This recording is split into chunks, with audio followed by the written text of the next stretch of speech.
Muy buenas noches para todos, buenas tardes para algunos de ustedes.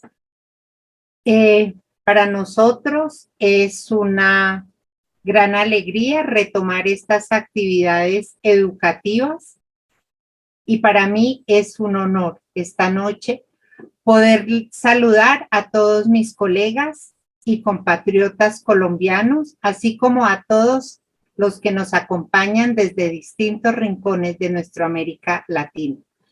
Un saludo para los colegas de Argentina, Chile, Bolivia, Ecuador, Honduras, Perú, México, Uruguay y Venezuela. Para mí es un honor coordinar esta primera actividad. Por ello, en nombre de Acobasmed, queremos desearles un año lleno de salud, sabiduría, oportunidades de crecimiento, manteniendo la alegría y la fe. El tema de esta noche es la seguridad, que sin duda es un reto para quienes estamos en los servicios de sangre. Es tal vez el mayor reto. Las presentaciones abordarán la seguridad desde la óptica del donante, muchas veces olvidada, a pesar de ser ellos quienes nos permiten desarrollar nuestra labor, y por el otro lado, la seguridad del paciente, nuestra razón de ser, relacionada con el riesgo de la transmisión de infecciones, esta vez también una medio olvidada, la malaria. Nuestros dos conferencistas de la noche son asociados de Acobasmed. El doctor Gras, joven asociado, lleva algo más de 2 años trabajando en el Banco de Sangre y en Acobasmed como socio. El doctor Cortés, muy conocido por ustedes, miembro fundador con larga y amplia trayectoria en el área de sangre. Así que esta noche tenemos una fantástica mezcla intergeneracional. Antes de presentar a nuestro primer conferencista, les recuerdo mantener sus micrófonos apagados. Los invitamos a que nos envíen sus preguntas y comentarios por el chat. También para los colegas interesados, recordarles que el valor del certificado de asistencia son 22,000 pesos. Tal vez para muchos suena mucha plata, pero en realidad son más o menos $5. Entonces, iniciamos con el doctor Gras, Santiago Gras Guáqueta, nuestro primer conferencista. Él es médico, especialista en epidemiología, es el líder de hemovigilancia del Instituto Distrital de Ciencia, Biotecnología e Innovación en Salud de la Secretaría de Salud de Bogotá. Es también el actual coordinador del Grupo de Trabajo Donantes e ITT de nuestra asociación Acobasmed. El título de su presentación: Praxis de la hemovigilancia de reacciones adversas a la donación. Doctor Gras. Muchas gracias, doctora Marcela, por la presentación. Buenas tardes, buenas noches para todos.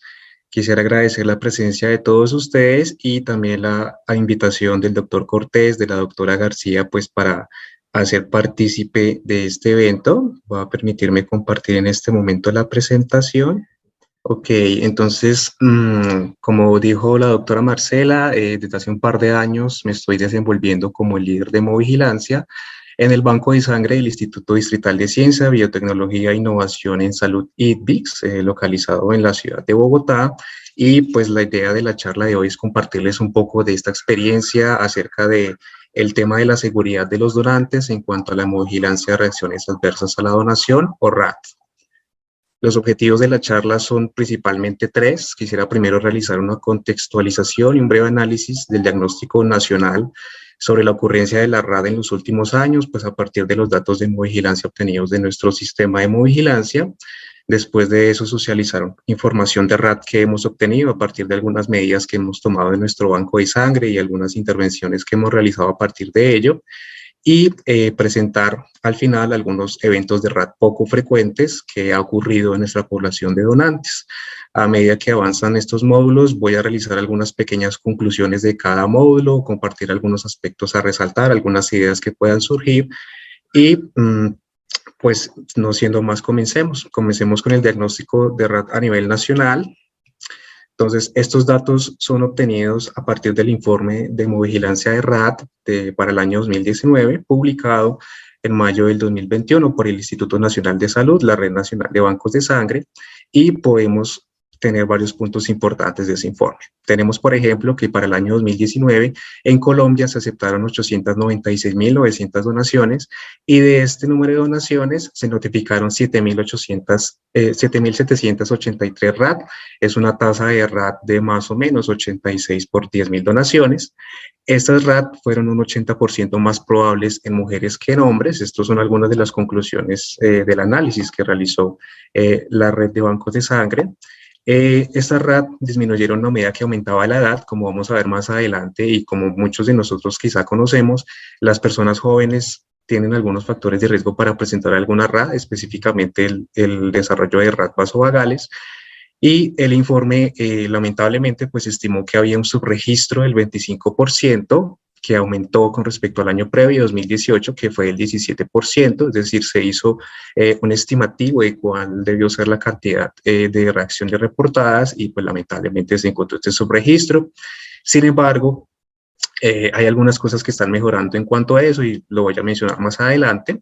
Se encontró también que los donantes catalogados como donantes de reposición, donantes dirigidos, autólogos y convocados tuvieron hasta 5 veces más probabilidad de presentar RAT comparado con los donantes habituales, un odds ratio de 5.34, un intervalo de confianza del 95%, de 4.91 a 5.81, y no sé si se me escapa algún dato que está acá abajo. Ok. Aquí tenemos estas dos gráficas de barras que tratan de contextualizar la situación de Colombia con respecto a otros sistemas de hemovigilancia y sus reportes de RAT respectivos del año 2019. En la gráfica de arriba, entonces, vemos acá nuestra tasa de 86 por 10.000 y vemos cómo estos sistemas de Cataluña, Estados Unidos, Australia, Nueva Zelanda superan este registro, y mientras que Colombia supera el registro de España, Sudáfrica, Francia, Comisión Europea. Hay que tener en cuenta que estos primeros países realizan notificación únicamente de casos catalogados como severos, grado 3, 2 o 4 de severidad. Más adelante vamos a repasar un poco esto y pues eso puede explicar, digamos, que tengan estos índices tan bajos de reporte. Vemos en la parte de abajo cómo desde el año 2011 hasta el año más o menos 2017, lamentablemente había una tendencia a la baja del reporte de los eventos de RAT en nuestro país. Sin embargo, a partir del año 2018 hay un repunte. Este repunte puede explicarse y también es una de las razones que esgrime nuestro Instituto Nacional a partir de la implementación del sistema CIEVI, que es un sistema de hemovigilancia que trata de integrar a todos los actores, a todos los bancos de sangre, a través de un mecanismo sistematizado de información, y pues esto ha permitido mejorar nuevamente nuestros índices de reporte en muchos aspectos, incluyendo el reporte de la RAT. Esta es una tabla que trata de consolidar las frecuencias y los casos que se han reportado en nuestro país entre el año 2017 al año 2021. Estos son datos que agradezco al doctor Michel García de la Red Nacional, que me facilitó estos datos para su análisis y su presentación. Hay que aclarar que los datos del 2021 todavía no están del todo consolidados, puesto que todavía hay algunos bancos que tienen que realizar su reporte, entonces todavía no podemos, me salí, perdón, todavía no podemos decir que esos son los datos definitivos. Sin embargo, pues bueno, en la fila superior tenemos las definiciones de casos, los años observados, un total de casos en número y un porcentaje con respecto al total de casos de cada definición de caso. Entonces encontramos, estas son las definiciones ISBT que nosotros en Colombia adoptamos a partir del año 2016, de las reacciones adversas a la donación. Entonces, lo que antes, por ejemplo, muchos conocíamos como reacción vasovagal, que acá puede ser sin pérdida de conciencia, con pérdida de conciencia, nos damos cuenta cómo al sumar los casos de estos dos eventos obtenemos más o menos 22.000, 23.000 de un total de casos reportados de 30.000. Es más o menos el 75% de la proporción de todos los casos reportados durante este periodo observado. En segundo lugar, tenemos los hematomas, que también hacen parte de lo que antes conocíamos como reacciones por venopunción. al mismo tiempo que hacían parte de la infección, la inflamación localizada, la punción arterial, la lesión nerviosa y otras complicaciones de la punción arterial, como por ejemplo el síndrome compartimental. Ahora pues están disgregadas de esta manera, pero pues de todas maneras lo grande que podemos decir es que los dos grandes protagonistas son las reacciones, lo que conocíamos como reacción vasovagal y reacciones por venopunción. Después de esto tenemos otros eventos que lamentablemente pues no están disgregados, que también ocupan un porcentaje importante, que son más o menos un 10% de la proporción, y a partir de allí tenemos una caída en la frecuencia de los diferentes eventos, una caída muy importante, podría denominarlo, digamos, eventos poco frecuentes o eventos de ocurrencia rara. Están algunos resaltados en el corchete azul, suman una proporción del 1.6%, y quise resaltar en especial este grupo, pues por el riesgo para la salud que su ocurrencia pueden representar para algunos donantes. Más adelante vamos a ver por qué, pero hay uno que sin duda sabemos de entrada que puede representar un riesgo para la salud de los donantes, que es el evento cardiovascular mayor.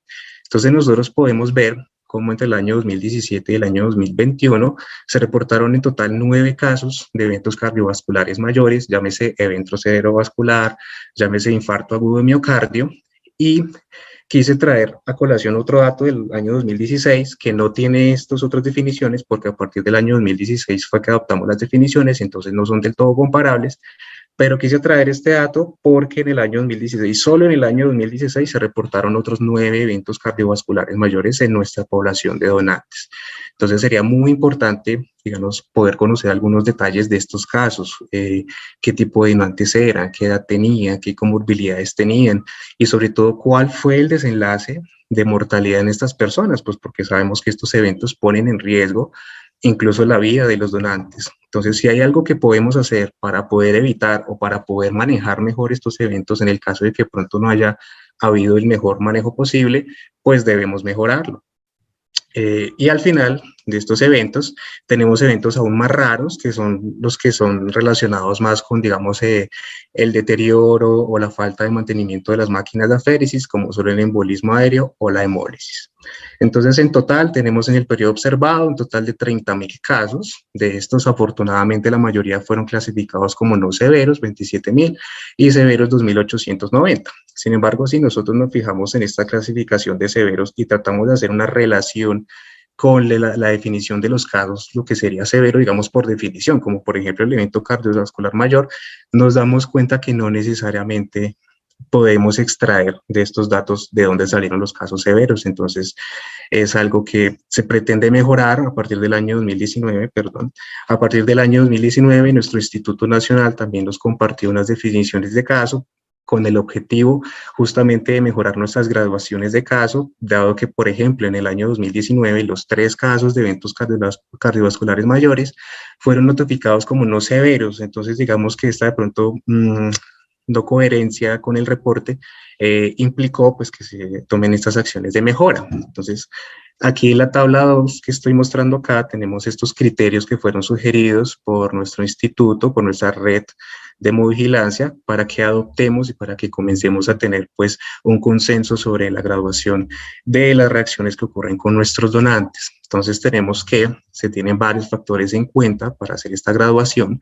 Para el grado 1 tenemos en cuenta las variables de si el donante requiere una atención médica externa, si las sensaciones, los síntomas, los signos duraron menos de 2 semanas en el donante, si estas consecuencias generaron ausencia de limitación en actividades de la vida diaria de alguna manera, que no pudo trabajar, que no se pudo cepillar los dientes, etcétera, y que hayan resuelto sin una mínima intervención o sin ninguna intervención.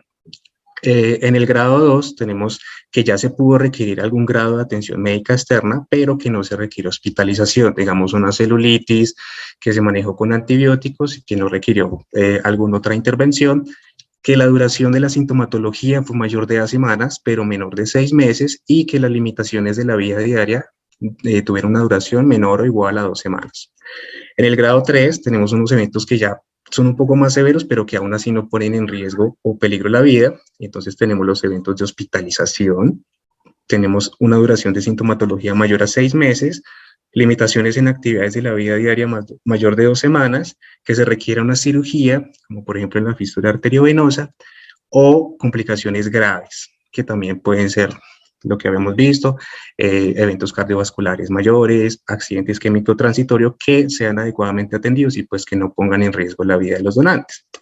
En el grado 4 tenemos los eventos que son urgencias, que pueden poner en peligro la vida de las personas, de los donantes, y que requieren esta atención para prevenir la muerte. Entonces tenemos la hemorragia intracraneal, secundaria a una pérdida de conciencia, secundaria a un evento de reacción adversa vasovagal, y por supuesto la muerte en el grado último de severidad. Entonces, unas pequeñas conclusiones en cuanto a nuestro diagnóstico. Entonces, en Colombia contamos con un sistema de hemovigilancia maduro con la capacidad de facilitar información con calidad, relevancia y trazabilidad en cuanto a los eventos de interés vigilados. Lamentablemente existe un subregistro de la RAT que ha mostrado ser un problema persistente y creciente en los últimos periodos. Sin embargo, como mencionaba anteriormente, ya se están realizando unas intervenciones que parece están yendo por buen camino y que mejorarán pues la calidad de los datos que estamos obteniendo. La mayor proporción de la RAT que ocurren está determinada por eventos de naturaleza generalmente benigna, como la RAT conocidas como venopunción o la RAT vasovagales.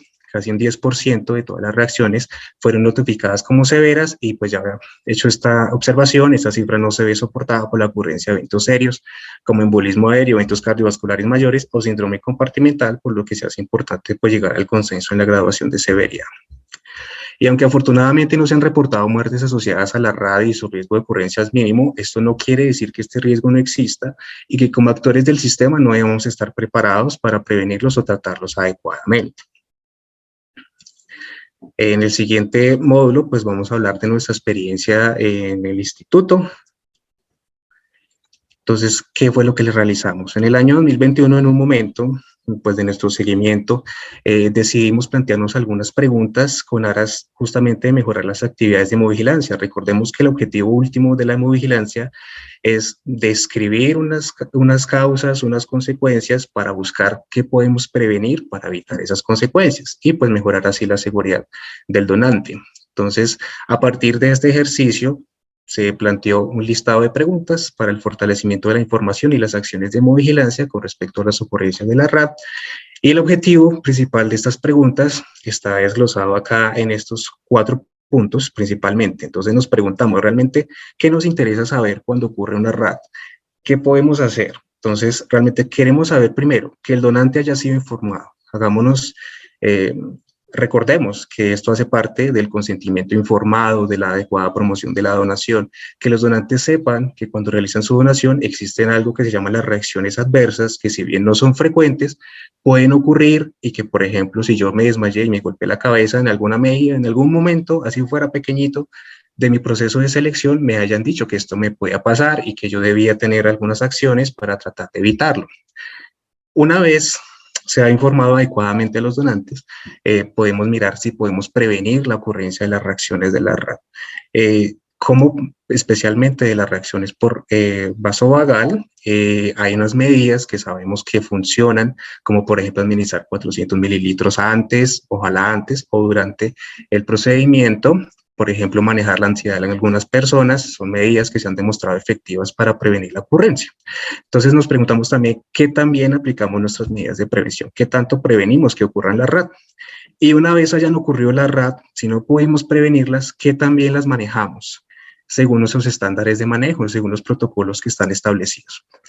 Y por último, pues por supuesto, profundizar un poco la descripción de estos eventos.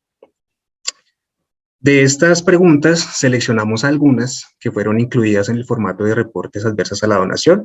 Acá tengo algunos ejemplos. Por ejemplo, para describir un poco más las reacciones por venopunción, agregamos este cuadrito que le pregunta al jefe de colecta o la persona encargada de atender la reacción. En el caso de una reacción por venopunción, por favor, describa si el brazo canalizado fue el izquierdo, fue el derecho o fueron ambos brazos. Marque también anatómicamente cuál es la vena que fue canalizada para hacer el procedimiento. Si de pronto por la variación anatómica que tienen los donantes no encuentra una vena que le parezca que fue la que usted canalizó, por favor, marque otras. También le preguntamos al personal responsable. ¿El personal responsable de colecta de la flebotomía consideró que existía un acceso venoso difícil? ¿Sí o no? ¿Por qué? Porque nosotros sabemos que desde la experiencia de las personas que realizan esto a diario, ellos a veces ya identifican cuándo una donación puede que salga bien o puede que no salga bien, cuándo se va a poder canalizar bien ese donante, cuándo no. Entonces es importante tener en cuenta la experiencia de las personas que realizan los procedimientos. Y adicionalmente, preguntamos, ¿se realizaron maniobras adicionales a la flebotomía inicial? ¿Sí o no? ¿A qué obedece, digamos, estas maniobras adicionales? Maniobras adicionales es todo lo que yo tengo que hacer una vez realizo la canalización inicial, que no fue exitosa, de la vena. Entonces, si tengo que reacomodar la aguja, si tengo que colocar otro torniquete, si tengo que pedirle al donante que mueva el brazo de cierta manera, si tengo que estar haciendo presión sobre el sitio donde está la aguja, todo eso lo consideramos una maniobra adicional a la flebotomía inicial. Entonces, también le preguntamos a las personas si tuvieron que realizar este tipo de procedimientos. Además, porque cuando nos dimos cuenta, al hacer la retroalimentación con los donantes, que cuando se realizaban este tipo de maniobras, muchas veces se generaban molestias en los donantes, porque este tipo de procedimientos en ocasiones son dolorosos, entonces quisimos tenerlo en cuenta. Con respecto a la prevención de las reacciones vasovagales, preguntamos al jefe de colecta, ¿se administraron al menos 400 mililitros de agua antes, durante? Nosotros nos dimos cuenta que en ocasiones el personal de colecta, digamos, por estar ocupado con otros donantes, al retirar la aguja, le pedía al donante que sostuviera pues la torunda de algodón allí en el sitio de punción, pero no le explicaba con qué presión debía hacerlo, de qué manera debía hacerlo. Entonces, el donante a veces únicamente solo sostenía el algodón, literalmente, y esto originaba resangrado y originaba nuevas reacciones por venopunción. Entonces, esta pregunta la pusimos por eso. Y por último, como hablábamos de que las maniobras adicionales podrían generar molestias, insatisfacción en los donantes, le explicamos a nuestro personal que una vez determinaran que iban a hacer este tipo de maniobras, primero le explicaran al donante sobre los posibles riesgos y segundo, que también reconsintieran el procedimiento, es decir, que el donante siempre estuviera en su voluntad de continuar la donación a pesar, digamos, del dolor que pudiera sentir de los procedimientos. Entonces, este nuevo formato fue presentado y socializado a todo el personal de colecta, a quienes se capacitó en su uso y diligenciamiento, entrando en vigor a partir del mes de julio del año 2021. A continuación presentamos la parte de la información obtenida de esta consolidación y análisis de los datos hasta el mes de diciembre del 2021. Entonces tenemos que durante estos 6 meses de periodo observado, en el banco de sangre de Lidvix atendimos un total de 21.547 donantes. De esta población se reportaron un total de 138 reacciones adversas a la donación, una tasa de RAT de 64 por 10.000, y tengo acá estas gráficas de distribución. A partir de este momento no voy a comenzar a hablar, digamos, de las definiciones de RAT a partir de ISBT, sino principalmente de reacciones por venopunción y reacciones vasovagales, pues con el fin de agruparlas mejor y pues de que la información sea más sencilla. Entonces tenemos en la gráfica A que el 71% de las reacciones fueron reacciones vasovagales, mientras que el 27%, 38 de estas, fueron reacciones por venopunción y hubo 3 reacciones por citrato. En cuanto al tipo de donación, encontramos que la gran mayoría de reacciones, 132, fueron reportadas en donaciones de sangre total, mientras que 6 de estas, el 4%, fueron reportadas en procedimientos de aféresis de plaquetas. Ninguna reacción fue reportada a partir de los procedimientos de aféresis de glóbulos rojos. Tenemos acá la distribución por tipo de donante. Encontramos que el 51% eran donantes de primera vez, los donantes no habituales correspondían al 27% y los donantes habituales eran la menor proporción con un 22%. En cuanto a la distribución por RAT por sexo, hay una clara prevalencia de las mujeres con un 75%, 103 mujeres en total, con respecto a 35 hombres, el 25%. Y con respecto a la edad, encontramos que el grupo de personas más jóvenes de 18 a 30 años correspondieron a 61% de esta proporción de donantes, seguido por los donantes de 30 a 40 años.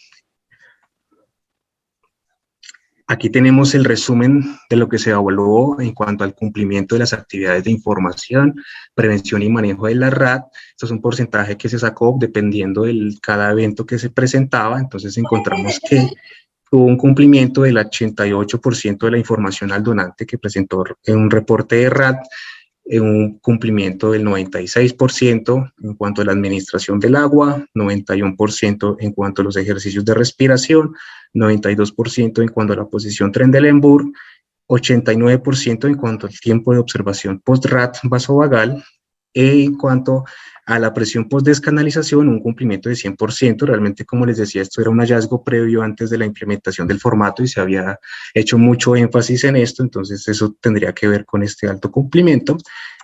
Y en cuanto a la explicación de las maniobras adicionales y el reconsentimiento de estas maniobras en donantes con reacciones adversas por venopunción, alcanzamos un cumplimiento del 86% en ambas oportunidades. Entonces, en cuanto a la caracterización de las reacciones por venopunción, un total de 36 reacciones. Entonces, la distribución de sexo y edad es muy similar a la obtenida en la distribución general. En el 52% de las punciones, el personal operativo estimó que existía un acceso venoso difícil. El 81% de las RAT por venopunción estuvieron asociadas a llenados incompletos. Esto es importante. En el 44% se realizaron maniobras adicionales a la punción inicial. El 62.5% de las maniobras adicionales se realizaron en los donantes con acceso venoso difícil previamente reconocido por el personal de colecta. Y quizá uno de los datos más importantes que obtuvimos de este ejercicio es que el 87.5% de las donaciones en las que se realizaron maniobras adicionales a la punción inicial terminaron siendo de todas maneras llenados incompletos, 14 de las 16. Anatómicamente la distribución, pues bueno, tenemos que el 58% de la RAT correspondieron a una punción del brazo derecho, un total de 21 reacciones, y pues acá tenemos la distribución anatómica de lo que obtuvimos. Entonces encontramos que la mayor proporción de las reacciones por venopunción fueron causadas en la vena mediana del codo, un total de 21, 58%, color amarillo, seguidas de la vena cefálica accesoria. Un total de 7 reacciones, casi el 20%, realmente es el 19%. En tercer lugar, la punción de la vena mediana del antebrazo, con 6 reacciones, 17%.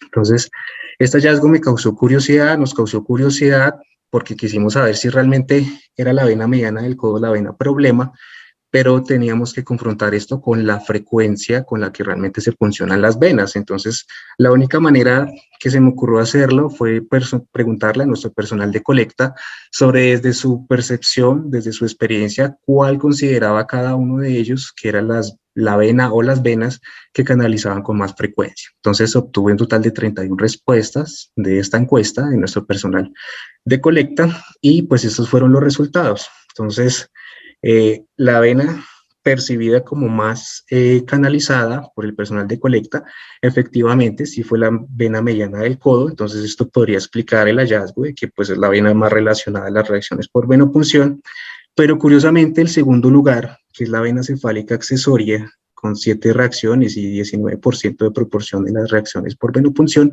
no fue siquiera mencionada por el personal de colecta. Entonces, es un hallazgo que nos llamó la atención con respecto a la necesidad de puncionar esta vena. En cuanto a la caracterización de las reacciones vasovagales, un total de 98 reacciones vasovagales, el 74.4% de los donantes fueron mujeres, el 67% de los donantes se encontraban entre los 18 y 30 años, y nos vamos a comenzar a dar cuenta que cada uno de estos datos son los factores de riesgo conocidos para reacción vasovagal. El 26.5% de las reacciones se asociaron a pérdida de conciencia, es decir, una de cada 4 reacciones aproximadamente se asoció a una pérdida de conciencia. El 27.5% de los donantes presentaron o manifestaron ansiedad antes o durante el procedimiento. 63.7% de los donantes fueron también donantes por primera vez. El 30% de las donantes con reacción vasovagal tuvieron además pérdida de conciencia, mientras que el 16% de los hombres con reacción vasovagal tuvieron pérdida de conciencia. Es decir, en la proporción de pérdida de conciencia en donantes con reacción vasovagal dobló la incidencia en mujeres con respecto a los hombres. Por muchos de nosotros es muy conocido el dato de la volemia. Existe un número, digámoslo, conocido, que es un 3.5 litros. Los estudios estiman que por debajo de 3.5 litros aumenta el riesgo de reacciones vasovagales.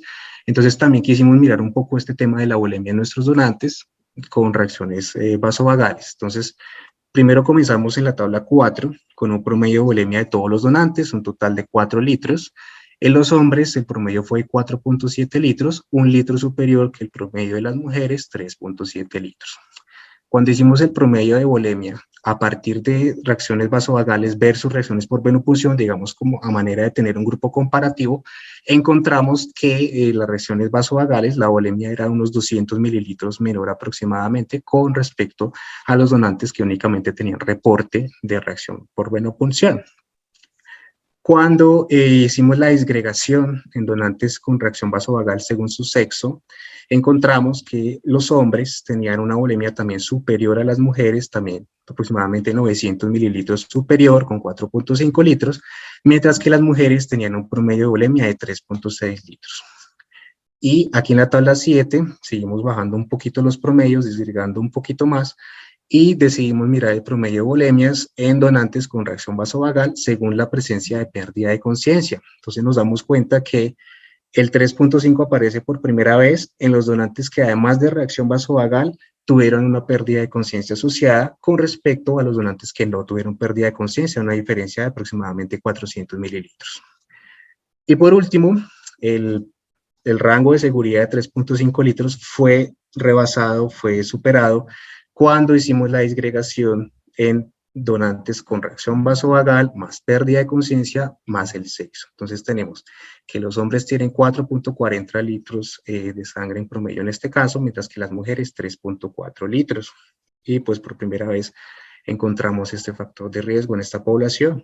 A partir de esta tabla y estos factores de riesgo ya conocidos de reacción vasovagal, quisimos mirar cuál era la frecuencia asociada de cada una de estas poblaciones con los factores de riesgo de pérdida de conciencia. Entonces hay que tener en cuenta primero que esto no es población de donantes general, es únicamente donantes que presentaron algún tipo de reacción vasovagal, pero cómo estos factores de riesgo podrían incidir quizá en que aparezca una pérdida de conciencia adicional a la reacción vasovagal.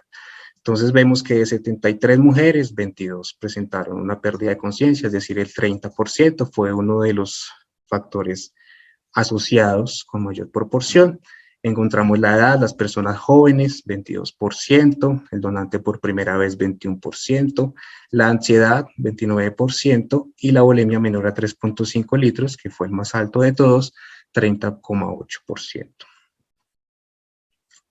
Entonces, ¿qué podemos concluir y resaltar? Entonces, a partir de la experiencia en la práctica de la hemovigilancia, es posible encontrar elementos que permitan enriquecer la información obtenida a través de procesos como el reporte de las RAT presentadas. Esto último implica volver al enfoque de la hemovigilancia como una herramienta para la identificación de oportunidades de mejora y prevención de la RAT, más allá de como un mero proceso de reporte rutinario y el uso y complemento de variables con utilidad informativa presentes o añadidas en los formatos de reporte. Se logró establecer que en el banco de sangre de Lidbeck existe un nivel elevado de su cumplimiento de actividades de información sobre los donantes y la RAT, su prevención y su manejo estandarizado. Sin embargo, el no cumplimiento al 100% de las actividades resalta la importancia de dar continuidad y repetición de estos procesos dentro del personal de colecta con el fin de mantener la calidad de nuestro servicio y de nuestra atención. Y por supuesto de la seguridad transfusional.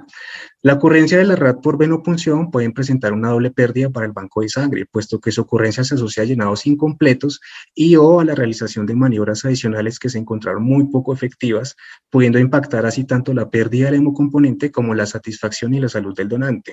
A partir de la información obtenida, se hace necesario reevaluar la pertinencia de la realización de procedimientos como las maniobras adicionales o la punción de la vena cefálica accesoria, especialmente en donantes en quienes se ha identificado un acceso venoso difícil o que tengan un historial de reacciones por venopunción. La distribución demográfica de la RAT y de las RAT vasovagales pueden estar fuertemente influenciadas por la distribución de los factores de riesgo que determinan la aparición de las RAT vasovagales en la población de donantes. Las mujeres pueden convertirse en una población de especial interés a la hora de evaluar el impacto de los factores de riesgo de reacción vasovagal y la posible pérdida de conciencia asociada a la donación. El cálculo de la volemia podría convertirse en una herramienta útil para sopesar mejor el riesgo de RAT vasovagal, especialmente en mujeres con posible coexistencia de otros factores de riesgo y teniendo en cuenta pues, que la posible incidencia de una pérdida de conciencia asociada. Se hace necesario evaluar al futuro la manera en la que la suma de coexistencia de múltiples factores de riesgo para RAT vasovagal podría incidir en la presentación de reacciones vasovagales con o sin pérdida de conciencia asociadas, comparando con poblaciones de donantes sin RAT, que es una de las limitaciones de estas observaciones. Y bueno, en el tercer y último módulo va a compartir un poco de nuestra experiencia en cuanto a la atención y la ocurrencia de eventos de RAT poco frecuentes. Son unos casos pues que voy a comenzar a compartir. Entonces, el primer caso, se trata de un donante masculino de 45 años, voluntario no habitual de sangre total, docente universitario sin antecedentes de importancia, quien un par de horas luego de haber realizado su donación de sangre presenta pérdida súbita de la conciencia mientras realizaba desplazamiento a pie por su lugar de trabajo. La caída se asocia a trauma craneoencefálica con escritorio de oficina. Es valorado por médico del servicio estudiantil, que lo encuentra confuso y desorientado, por lo que decide realizar traslado a IPS por el servicio de urgencias. En el sitio de atención al donante le he realizado un TAC con hallazgo de hematoma epidural pequeño. El donante es valorado por servicio de neurocirugía, quien indica manejo con observación neurológica por 24 horas. Posterior a este tiempo, el donante es dado de alta y presenta posterior evolución hacia la mejoría. Entonces, ¿qué cosas podemos aprender de estos casos? Debemos tener en cuenta que hay posibles complicaciones de la RAT vasovagal con pérdida de conciencia cuando se asocian al traumatismo y que se puede presentar incluso en donantes que no tienen claros factores de riesgo para RAT. También debemos recordar que hasta un 70% de las reacciones vasovagales se ha reportado que ocurren de forma tardía, y esto resalta la importancia de la buena información y de las recomendaciones postdonación. Esto también significa que el número de RAT vasovagal, por supuesto, podría ser aún mayor del reportado, y debemos sopesar el riesgo inminente de complicaciones en donantes con historial de reacciones vasovagales asociadas a pérdidas de conciencia, seguramente para realizar un diferimiento y pues explicarle los riesgos a los que pues están sujetos. Debemos contar también con procedimientos claros para la identificación de urgencias médicas y su pertinente atención y remisión a los sitios de atención en salud. El segundo caso. Entonces, se trata de una donante femenina de 22 años, voluntaria de primera vez de aféresis de plaquetas, voluntaria habitual de sangre total, estudiante universitaria sin antecedentes de importancia, quien aproximadamente a 20 minutos de iniciarse el proceso de aféresis de plaquetas manifiesta hormigueo en boca y miembros superiores, motivo por el que se ajusta la velocidad de infusión del citrato. Sin embargo, la donante presenta un rápido deterioro dado por aparición de temblores en miembros superiores, con posterior dolor torácico opresivo, disnea y contracción generalizada de musculatura corporal, signo de Trousseau positivo. Se detiene el procedimiento y se intenta dar calcio por vía oral, pero la boca se encuentra cerrada por la intensa contracción de los músculos mandibulares. Pocos segundos después, la intensidad de la reacción disminuye y la donante refiere sentirse mejor. Sin embargo, ante los síntomas y signos presentados, es transportada a urgencias bajo la impresión diagnóstica de reacción de citrato asociado a tetania con posible compromiso cardíaco. En el sitio de urgencias le he realizado un electrocardiograma y una medición de niveles séricos de calcio a la donante con resultados normales, por lo que es dada de alta y se le indica diferimiento permanente de las donaciones de plaquetaféresis. ¿Qué podemos aprender un poco de este caso? Entonces, aunque es una complicación poco frecuente, recordemos que la tetania puede presentarse y que puede llevar a paro cardíaco. En este caso, una donante joven, pero digamos en una persona de mayor edad, de pronto con enfermedades cardiovasculares, la historia pudo ser distinta.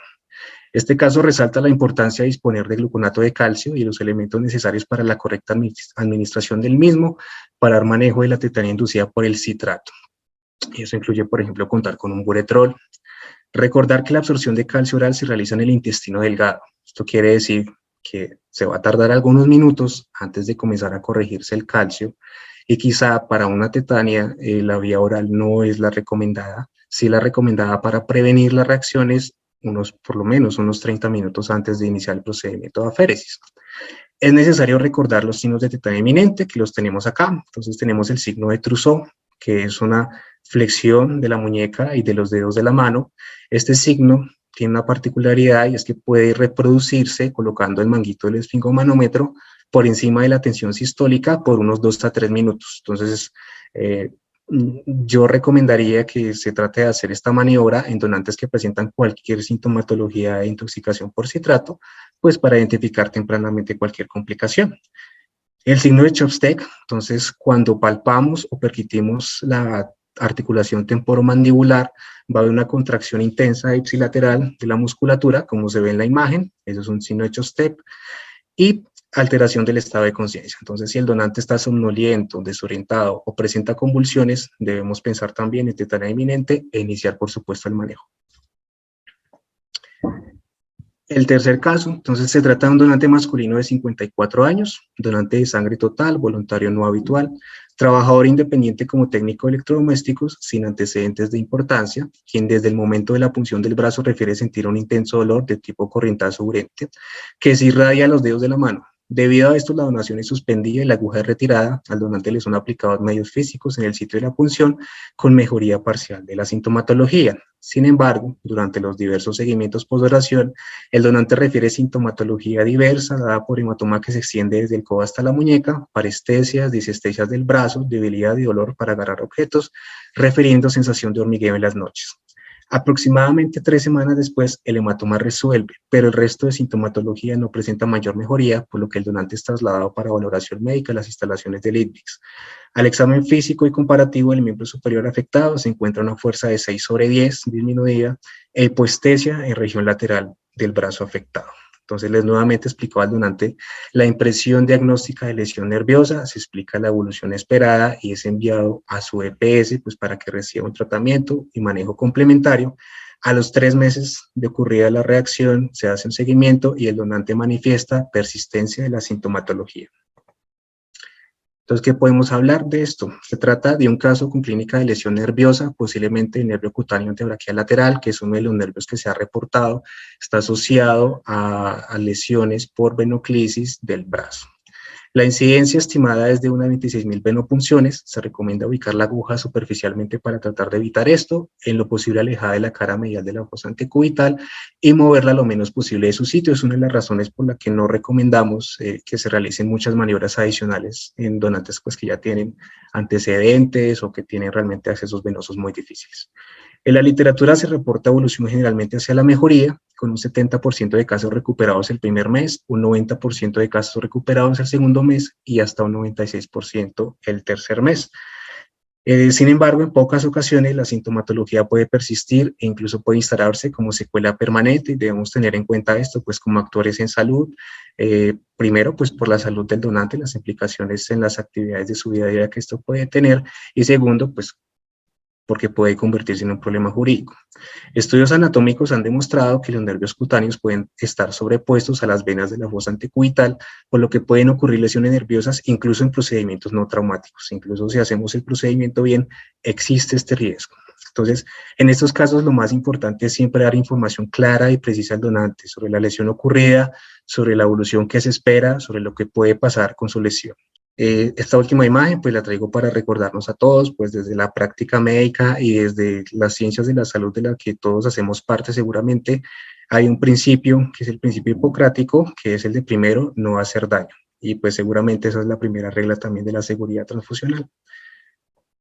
Eso sería todo, muchas gracias. A usted, doctor, muchísimas gracias por su excelente intervención. Creo que nos dio un panorama muy amplio del manejo y también de todo el manejo y de la ocurrencia de las reacciones adversas a la donación. Y bueno, y nos pone a pensar a todos porque muchas veces se nos olvidan que estos riesgos son reales. Entonces, muchísimas gracias y invito a todos nuestros participantes para que nos hagan sus comentarios, sus preguntas sobre el tema que acaba de exponer tan magníficamente el doctor Santiago Grasa. Muchísimas gracias. Bueno, nuestro segundo orador, el doctor Armando Cortés, ustedes lo conocen, la mayoría lo conocen. Él es médico, patólogo clínico, profesor titular y jefe del Departamento de Patología de la Universidad del Valle en Colombia. Maestro universitario, es el actual presidente de ACOASME y también expresidente del Grupo Cooperativo Iberoamericano de Medicina Transfusional, ESIAM. La presentación del doctor en el día de hoy es Malaria Transfusional, Nuevos Retos. Doctor Cortés, el micrófono es suyo. Bueno, buenas noches para todos. Es un placer estar nuevamente con ustedes. Desearles a todos un feliz año, un venturoso año 2022 y esperemos que nos sigan acompañando en todas estas actividades que ha organizado con mucho esmero la Asociación Colombiana de Bancos de Sangre. Bueno, el tema de la malaria transfusional es un tema que he seguido muy de cerca desde hace varios años, pero ha habido algunos cambios importantes en la dinámica de la infección en el mundo a nivel de Latinoamérica y los bancos de sangre tenemos que estar a la expectativa de los cambios, porque tenemos que adaptarnos para seguir protegiendo de manera apropiada a nuestros receptores. Voy a hacer una presentación que incluye tres aspectos fundamentalmente. Uno es revisar un poco la epidemiología de la malaria en el mundo y en la región, en Latinoamérica especialmente. Tocaré naturalmente aspectos relacionados con Colombia.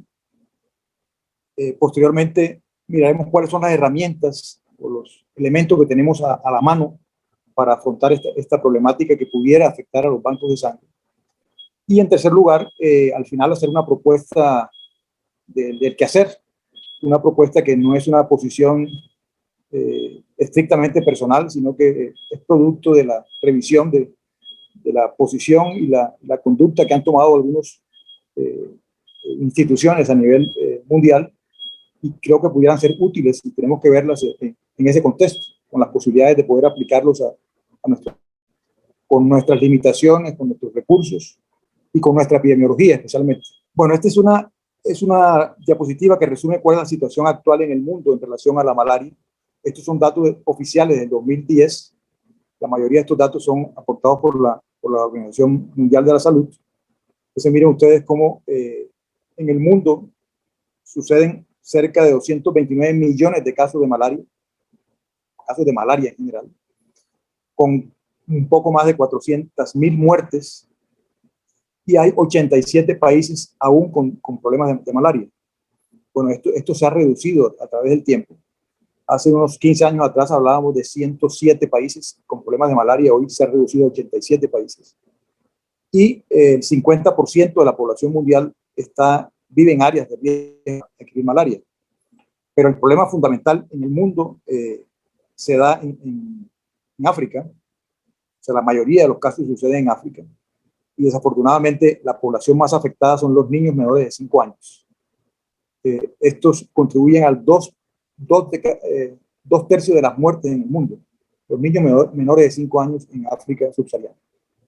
Entonces África tiene el 94% de los casos y de muertes. Luego le sigue Asia Sudoriental con un 3%, Mediterráneo Oriental con un 2%, Pacífico Occidental y las Américas, cada uno de ellos con menos del 1%. O sea que realmente en el contexto mundial la malaria en América no tiene un impacto muy significativo en la morbimortalidad global. Pero lo que es desafortunado es que la malaria es una enfermedad que es prevenible, tratable y erradicable. Y así lo han demostrado varios países, que voy a mostrar ahorita las experiencias. Desafortunadamente aún siguen ocurriendo cada año más de 200 millones de nuevos casos de malaria, a pesar de estas condiciones de la enfermedad. Bueno, una noticia positiva, y es que varios países han logrado erradicar la malaria de su territorio. 0 casos de paludismo en el mundo. Y entre el año 2000 al año 2021, 46 países de los 87 países que tienen problemas con malaria tienen menos de 10.000 casos. O sea, ha habido una reducción importante en la incidencia, que se ha estimado cerca del 21%, y una reducción de la mortalidad del 29%. Y 24 países se han sido declarados por la OPS como eliminación del paludismo. 0 casos de paludismo autóctono. Eso quiere decir que en por lo menos 3 años consecutivos no han tenido ni un solo caso autóctono de paludismo. Y ahí está el listado de los 24 países. Y quería resaltar, pues, básicamente 3 países de Latinoamérica que han logrado en el año 2018 Paraguay, en el año 2019 Argentina y en el año 2021 El Salvador. Bueno, hace 15 o 20 años atrás, Estados Unidos estuvo dentro de este grupo, Cuba estuvo dentro de este grupo. Algunos países en Latinoamérica realmente no tienen dificultades con la malaria. Es el caso, por ejemplo, de Chile, el caso de Uruguay. No han tenido realmente una dificultad con la malaria. Sin embargo, esta circunstancia puede cambiar un poco en el tiempo por algunos aspectos que voy a tocar a continuación. Entonces ha habido un progreso importante a nivel mundial y Latinoamérica pues no es ajeno a esta situación. Hay algunos resultados también excelentes, unos excelentes progresos con menos de 100 casos por país, en Belice y Costa Rica, que son otros países que también hacen parte de nuestra región. Bueno, ¿cuáles son los factores claves de éxito para estos logros? La erradicación de la malaria en algunos países y la reducción de la incidencia y la mortalidad. Pues básicamente tres aspectos fundamentales. Uno, el compromiso político, o sea, que haya una financiación que es por varios decenios, incluyendo continuar con los recursos económicos para mantener la eliminación del paludismo. O sea, no se puede bajar la guardia en este sentido. Es un compromiso político, un compromiso del Estado para lograr esto. Segundo, sólidos sistemas de atención primaria en salud. Bueno, es responsabilidad también del Estado que haya un acceso sin costos para todas las medidas de prevención, de diagnóstico y tratamiento universal. O sea, que todas las personas tengan la misma posibilidad de acceder a la prevención, diagnóstico y tratamiento de esta enfermedad, independiente de la nacionalidad o de la condición jurídica. Y también hay que hacer mucha capacitación y mucha vigilancia y control para tener muy de cerca la evolución de la enfermedad. Entonces, miren que recalco mucho la independencia de la nacionalidad. Estamos viendo un fenómeno en los últimos años de migración que ha afectado en todas partes del mundo, pero en Latinoamérica hay una condición muy especial que pudiera ser también crítica y que hay que no perderla de vista. El otro punto importante es una fuerte participación de la comunidad. Crear redes de personal sanitario voluntario que pueda desplazarse a zonas remotas y de difícil acceso. Hoy la malaria en muchas regiones del mundo está en zonas remotas y de difícil acceso, lo cual dificulta de buena manera el control. Es un caso muy parecido a lo que sucede en Colombia, muy asociado hoy a la explotación, a la minería, en zonas de difícil acceso, y así dificultado un poco el control de la enfermedad. Y puse ahí en amarillo una serie de medidas que se han implementado como parte de la atención, el uso de las mosquiteras con insecticidas, los fármacos profilácticos, el diagnóstico y tratamiento oportuno, muy importante, y lo vamos a tocar ahorita ese aspecto. Y la vacuna, aunque no hay una experiencia universal por la vacuna, hay unas experiencias en África donde han logrado reducir la fatalidad hasta el 30% para el caso de malaria por falciparum. Pero esa experiencia pues, no ha sido reproducida en ninguna otra parte del mundo y es una experiencia muy particular y necesaria, además, para tratar de influir en algo, en la catástrofe de salud que significa la malaria en África. ¿Qué pasa en las Américas? También datos del año 2019. Vemos que en las Américas en general suceden 816,000 casos por año, aunque ha habido una reducción. O sea, hace 20 años atrás estábamos en 1,5 millones de casos. Hay una reducción importante del 40%. Pero en los últimos 3 años, desafortunadamente, ha habido más bien un incremento de los casos. Pasamos de 550,000 casos, 50,000 casos por año a 816,000 casos por año. Y hay algunos factores ahí, unos elementos que hay que tener en cuenta que lo vamos a analizar ahora inmediatamente. 220 muertes por año y 138 millones de personas en América están en áreas de riesgo.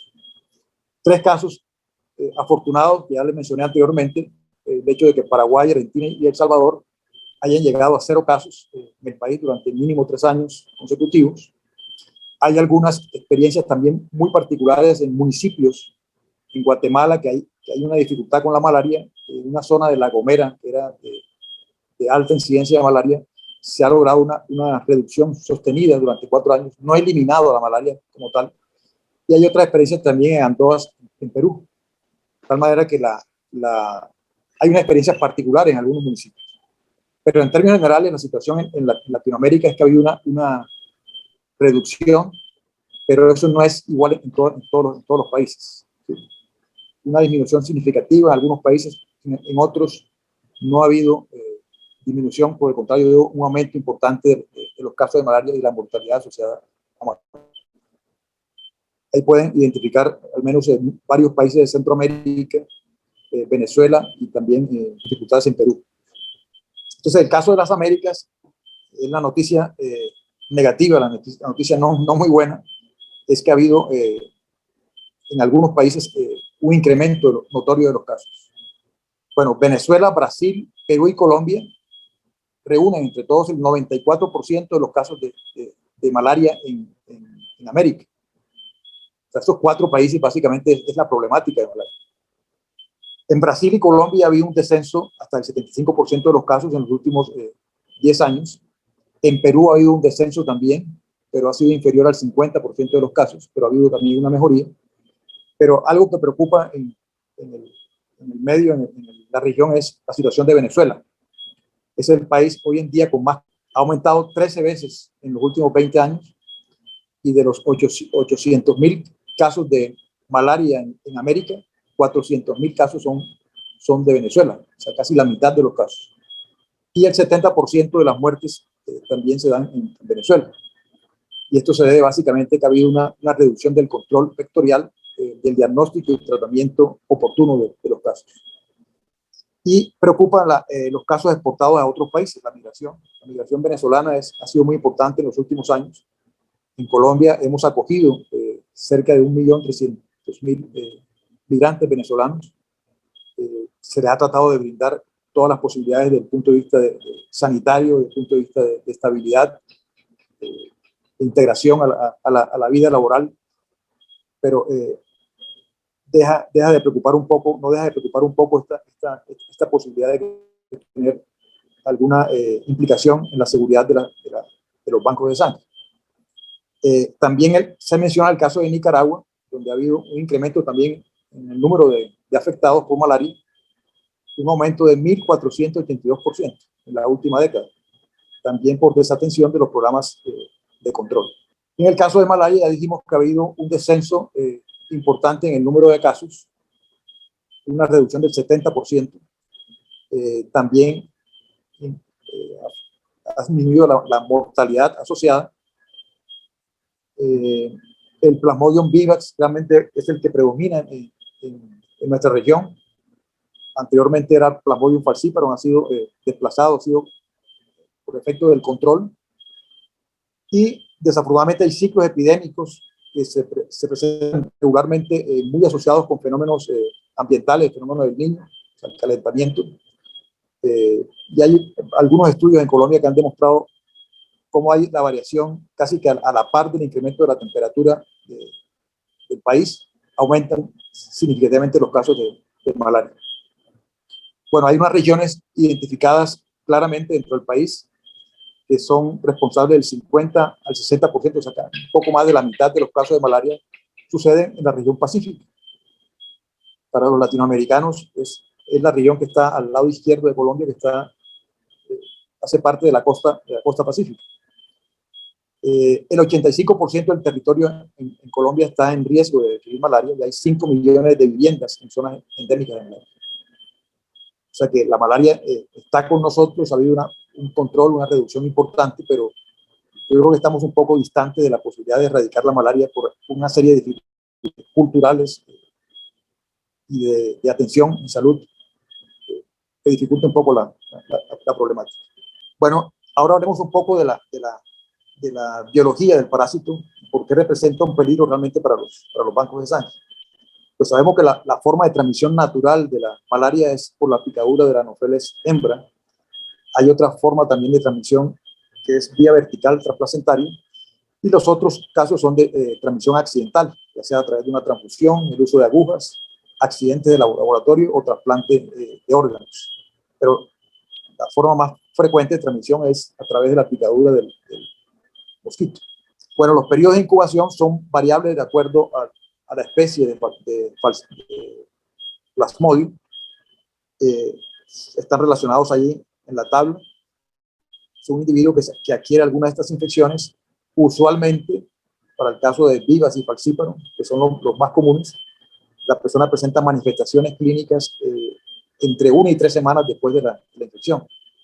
Entonces, realmente, esta forma de adquirir la infección en personas que viajan esporádicamente a zonas endémicas realmente no significa un mayor problema para los bancos de sangre, a pesar de que hay muchas alertas y ponemos muchas barreras para aceptarlos. El problema no está realmente allí. Estas personas se manifiestan usualmente la enfermedad al cabo de 1 a 3 semanas. O sea, las visitas esporádicas a áreas endémicas probablemente no es el problema de los bancos de sangre. O sea, el problema verdadero está en las personas que viven en zonas endémicas de malaria o que viven transitoriamente. Dice que una persona que tenga más de 6 meses de vivir en un área endémica de malaria adquiere casi que la misma condición de riesgo que una persona que ha vivido toda la vida en una zona de malaria. Y esto se debe a que estas personas tienen infecciones repetidas del parásito, adquieren una inmunidad parcial con títulos altos de anticuerpos que logran neutralizar el parásito produciendo una muy baja parasitemia, que muchas veces es indetectable al microscopio, la gota gruesa, y cursa siendo asintomática. O sea, pasa desapercibido también a una entrevista en el banco de sangre. Y estos característicamente, como les dije anteriormente, tienen altos títulos de anticuerpos. Esta facultad hace útil la posibilidad de usar pruebas que detecten anticuerpos para hacer un tamizaje de estos donantes. Pero el problema fundamental es que son personas que viven en áreas endémicas, que tienen una infección asintomática, hay persistencia de la inmunidad residual y los parásitos están a niveles submicroscópicos. O sea, las técnicas de gota gruesa no permiten detectar la mayoría de estos casos. Ese es el problema fundamental. Y estos parásitos pueden persistir durante mucho tiempo en sangre del paciente, circulando, especialmente en los individuos que son semi-inmunes, que viven en zonas endémicas, o en individuos que reciben quimioprofilaxis.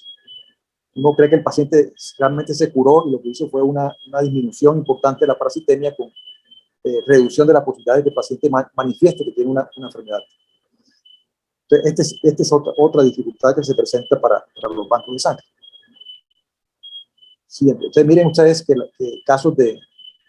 Bueno, hay un caso reportado de malaria en el Reino Unido, un individuo que tenía 45 años de haber salido de África y no haber regresado a África, fue capaz de transmitir la malaria 45 años después en un donante que recibió la sangre donada por él. Digo, totalmente asintomático, pero el Plasmodium malariae persistió por mucho tiempo en su sangre y en una donación infectó a los receptores. Bueno, este es un estudio de los pocos estudios, que no hay muchos estudios realmente relacionados con esto, tratando de buscar en zonas endémicas estas circunstancias de individuos que tienen infecciones asintomáticas. Entonces, se estudiaron un grupo de individuos que vivían en estas zonas donde habían casos esporádicos de malaria autóctona y mediante pruebas de PCR, se usó también la gota gruesa, trataron de identificar estos casos. Entonces, las técnicas más eficientes para detectar la infección fueron las técnicas de biología molecular, y se demostró mediante técnicas de ELISA la presencia de anticuerpos, lo que mostraba que era una área realmente de una importancia en la transmisión de la infección de Plasmodium en la región. Este estudio, como otros, demuestran que hay altos niveles de infección submicroscópica en áreas de baja transmisión. Bueno, el Plasmodium es capaz de vivir en sangre refrigerada, se dice que puede durar hasta 3 semanas en sangre refrigerada, y la sangre total y los glóbulos rojos son los productos que más riesgo tienen. Aunque haya niveles muy bajos de parásitos, pudieran causar la transmisión.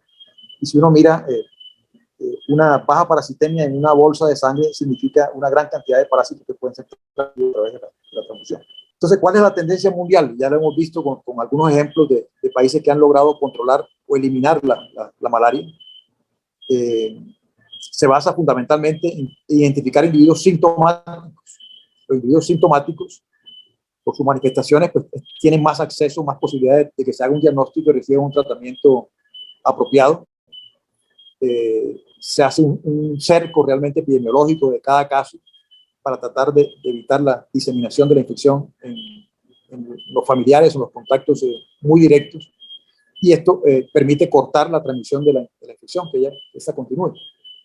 El problema fundamental está en los individuos asintomáticos, porque estos no consultan, estos no buscan diagnóstico, no reciben tratamiento.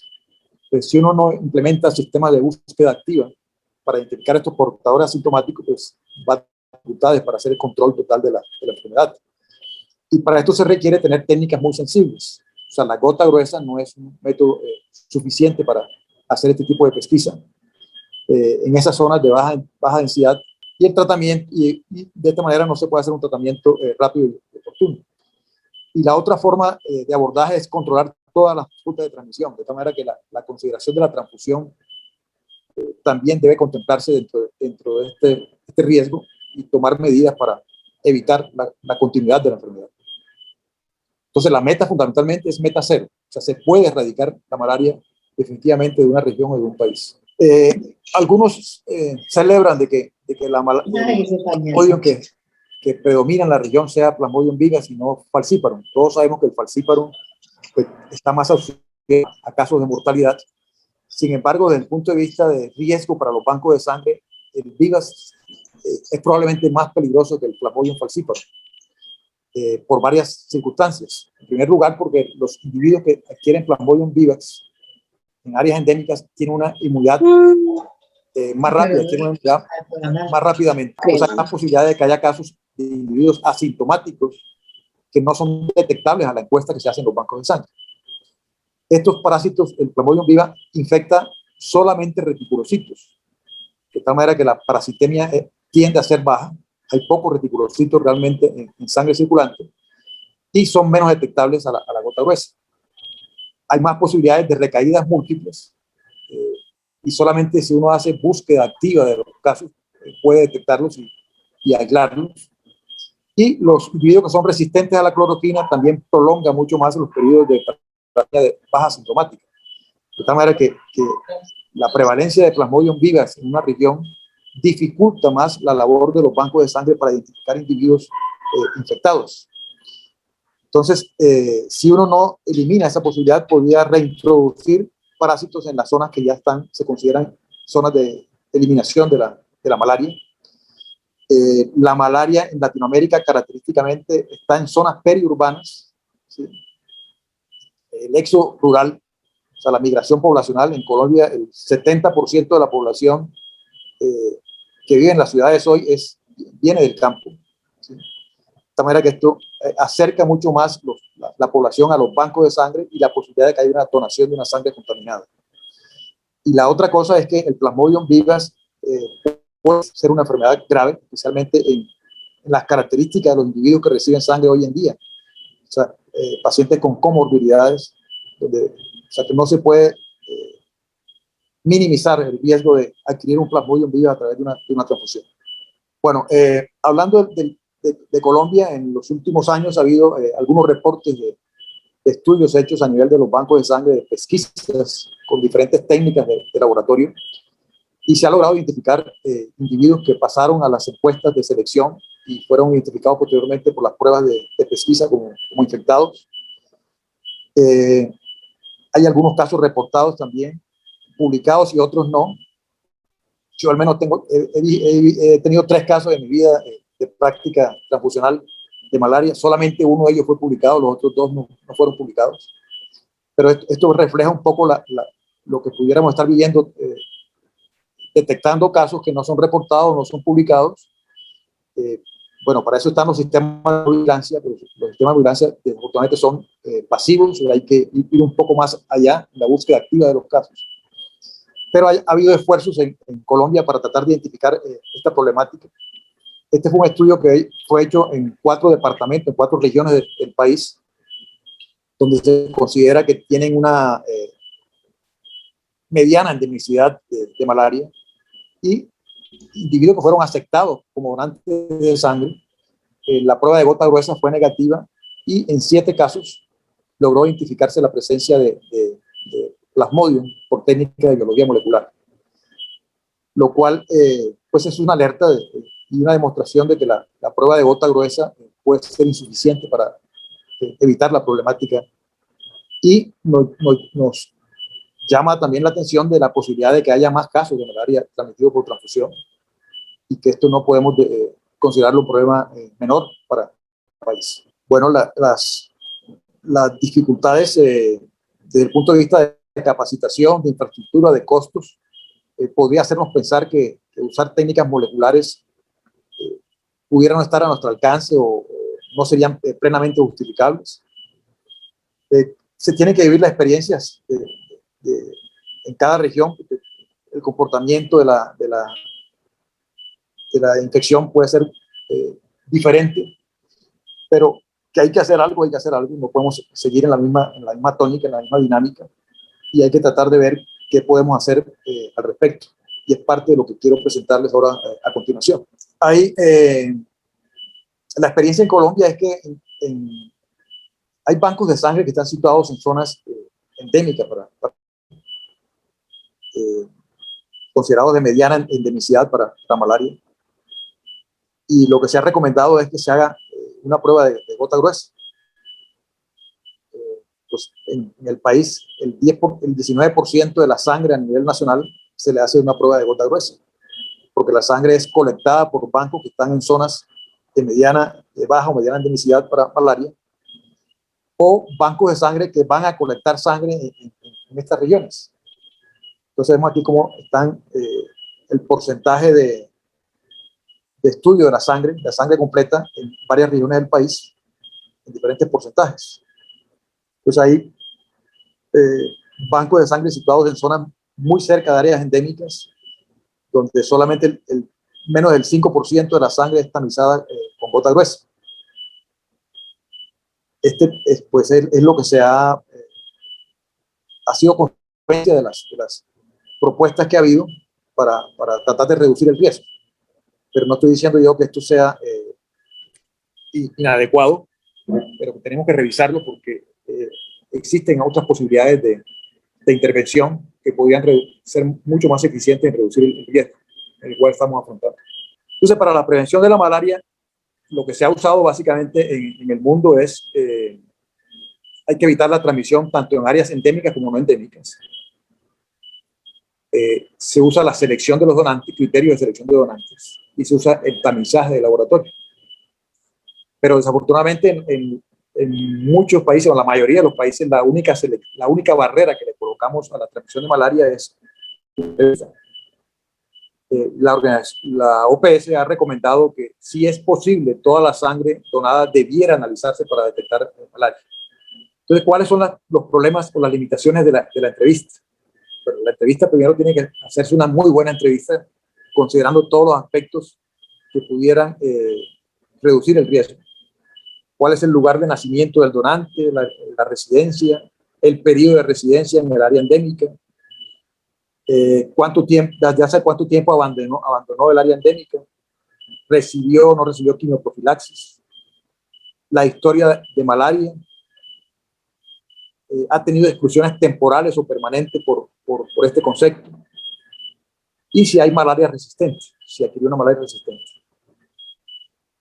Estos son básicamente lo que haría parte de una encuesta estructurada. Pero la experiencia que ha habido en el mundo es que esta encuesta tiene una muy baja especificidad y una muy baja sensibilidad. La baja especificidad, muchos donantes de sangre son rechazados probablemente inapropiadamente. Esto ha sido medido en algunos países. La cantidad de unidades que nosotros descartamos o dejamos de colectar por encontrar factores de riesgo para tener malaria. En Estados Unidos, ahí están los datos publicados, en Australia, en Reino Unido, una cantidad importante de unidades descartadas. La experiencia nuestra en Cali es que el 7% de las donaciones son excluidas por la historia de individuos que han visitado recientemente zonas endémicas de malaria. O sea, tenemos acá áreas de recreación, de diversión en las playas donde puede haber malaria, y las personas tienen por costumbre ir en ciertos periodos del año a esas regiones, y estas personas son excluidas después por un tiempo determinado para ser aceptados como donantes. Entonces, esto hay que verlo también en el contexto cuando vaya a hacer uno de los estudios de análisis de costo-beneficio. O sea, ¿cuántos donantes nosotros perdemos por simplemente basarnos en una encuesta y dejamos probablemente de utilizar una prueba de tamizaje que nos va a dar un poco mayor de seguridad por un estudio de costo-eficacia inadecuado? Entonces hay que considerar mucho este aspecto, cuántos donantes perdemos. Y La baja sensibilidad fue demostrada también. Esta es la publicación más importante de casos, de 93 casos de malaria transmitida por transfusión en el mundo. Y en el 75% de estos casos hubo un proceso, una falla en el proceso de la encuesta. O sea, la encuesta falló para detectar los individuos infectados. Entonces hay limitaciones de especificidad y la sensibilidad de la encuesta. Entonces, la encuesta no puede ser la única barrera que utilicemos para reducir el riesgo de transmisión de malaria. Bueno, esta diapositiva no es para que la lean, pero quería básicamente hacer un parangón entre las medidas que se están aplicando en países no endémicos. Están las guías europeas por un lado y las recomendaciones de la FDA. Lo que quería que viéramos en esta diapositiva fundamentalmente es que las guías europeas no solamente se basan en la encuesta epidemiológica del donante, sino que incluyen pruebas de tamizaje, pruebas de pesquisa, técnicas inmunológicas o técnicas moleculares. O sea que cada uno de los parámetros de exclusión siempre contempla la posibilidad de una prueba inmunológica o una prueba molecular. ¿Sí? En cambio, las recomendaciones de la FDA, ¿sí? Bueno, son recomendaciones muy aplicables a Estados Unidos, que, como les dije anteriormente, es una zona considerada libre de casos autóctonos de malaria. Ellos tienen malaria, pero malaria por migrantes, de tal manera que ellos ahí no contemplan la posibilidad de pruebas, ¿sí? Se basan fundamentalmente en la encuesta epidemiológica. Y muchos de nuestros países han adoptado la recomendación de la FDA como si fuera la misma circunstancia de los Estados Unidos, y esto no es realmente así. O sea, tenemos malaria autóctona y tenemos que enfrentar la malaria con otras herramientas distintas a las recomendadas por la FDA. O sea, debemos parecernos un poco más a las guías europeas. Ellos sí tienen un problema importante de migración y zonas endémicas de malaria. Siguiente. O sea, considerar la posibilidad de implementación de pruebas. Entonces, miren ustedes los criterios de exclusión. Lo que tenemos claro es que el donante excluido por malaria, por una encuesta de pesquisa en donantes de sangre, una encuesta de selección, la gran mayoría de ellos nunca regresan. Nunca intentan volver a donar. O sea, cada donante que nosotros excluimos por A o B circunstancias relacionado con la malaria tiene una alta probabilidad de que no regrese. Los donantes con antecedentes de malaria, un donante que haya tenido malaria alguna vez en su vida, miren ustedes cómo hay criterios dispares. En unos países lo excluyen de manera permanente. O sea, quien haya tenido malaria nunca más lo acepta. En otros lo aceptan bajo ciertas condiciones. Es el caso de Australia, Inglaterra, Francia y Estados Unidos. Donantes que vivieron o residieron durante un tiempo en un área endémica de malaria. También en unos países lo excluyen por 3 años, en otros por solamente 4 meses, en otros por 6 meses y en otros los difieren de manera permanente. O sea, ¿quién de ellos realmente tiene la razón y usa la mejor herramienta para los donantes? Demuestra claramente la imprecisión que hay al respecto. O sea, una gran variabilidad en los criterios para aplicar. Y el otro caso, que es una de las preocupaciones mayores en los sitios donde hay cercanos a áreas endémicas, es los visitantes a áreas endémicas. Son aceptados después del regreso. Unos lo aceptan 4 meses después, pero en Europa en general, después de hacer una prueba inmunológica. O sea, 4 meses después de haber regresado del área endémica, pero después de una prueba inmunológica. Otros usan 6 meses, otros 3 años, otros 12 meses. Muestra también una gran variabilidad en los criterios de aplicación. Entonces, el test, ¿cuál es la recomendación en cuanto a pesquisa de pruebas? En áreas endémicas, definitivamente la gota gruesa no es la técnica a utilizar. Hay que utilizar una prueba que sea capaz de detectar antígenos. Ahora veremos un poco qué recursos tenemos para esta posibilidad. Y en las áreas no endémicas sigue siendo válida la estrategia de selección epidemiológica, ¿sí? Y el aplazamiento de donantes. Muchos bancos de sangre no utilizan la prueba de tamizaje de manera universal, sino que la aplican especialmente para individuos que son identificados en la encuesta como de riesgo. Los que tienen antecedentes de residencia, quien haya vivido en zona endémica, tiene que hacerse una prueba de detección de antígenos. No puede ser la gota gruesa, no puede ser una prueba de anticuerpos porque sería muchos falsos positivos. o estamos detectando básicamente la inmunidad natural y no el riesgo realmente de que transmiten la infección. Y el antecedente de viajes a áreas endémicas, una prueba de anticuerpos pudiera ser útil o una prueba de antígenos. Hay experiencia en algunos países con anticuerpos, Francia, Reino Unido, durante mucho tiempo usaron pruebas de anticuerpos con buenos resultados. Entonces, el problema de las pruebas es el problema de sensibilidad. Estas dos gráficas lo que muestran fundamentalmente es eso, de las pruebas microscópicas, inclusive las pruebas rápidas tradicionales que detectan algunos antígenos de malaria de diferentes especies, falciparum o vivas, no tienen la sensibilidad suficiente para detectar la paja parasitémicas. Y la dosis infectiva está muy lejos de ser detectada por estas pruebas. Y la recomendación fundamentalmente es ir hacia las pruebas moleculares, ¿sí?